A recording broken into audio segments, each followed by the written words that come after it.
जय Hind cadets. Idioms with गो का आज लास्ट पार्ट है जिसमें हम लोग देखेंगे 5 इडियम्स। आइए, पहला इडियम्स जो है हमारा वो है go into orbit.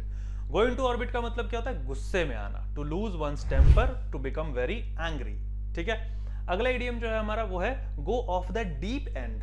Go off the deep end, इसका मतलब क्या होता है? टू बिकम एंग्री और इमोशनल। आप जब इमोशनल हो जाते हैं, जब आप एंग्री होते हैं, तो उसके लिए भी हम लोग बोलते हैं, दोनों के लिए बोलते हैं गो ऑफ द डीप एंड। ठीक है। नेक्स्ट जो इडियम है हमारा वो है गो ओवरहेड।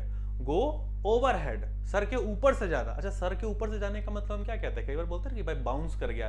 ये कौन सा कॉन्सेप्ट था भाई? बाउंस कर गया, कुछ समझ में ही नहीं आया। तो इसका मतलब क्या होगा? To be too difficult for someone to understand. वही वाली बात है, बाउंस कर गया। मैथ्स का जो सम था सर ने समझाया और वो हमारे तो सर के ऊपर से चला गया, मतलब बहुत ही ज्यादा मुश्किल हो गया समझ में आने में। ठीक है।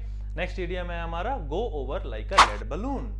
लेड बलून की तरह ऊपर जाना। अब इसका मतलब क्या है? To fail to do badly, मतलब गलत तरीके से करना, बुरे तरीके से करना, या फिर किसी चीज को करने में फेल हो जाना। ठीक है।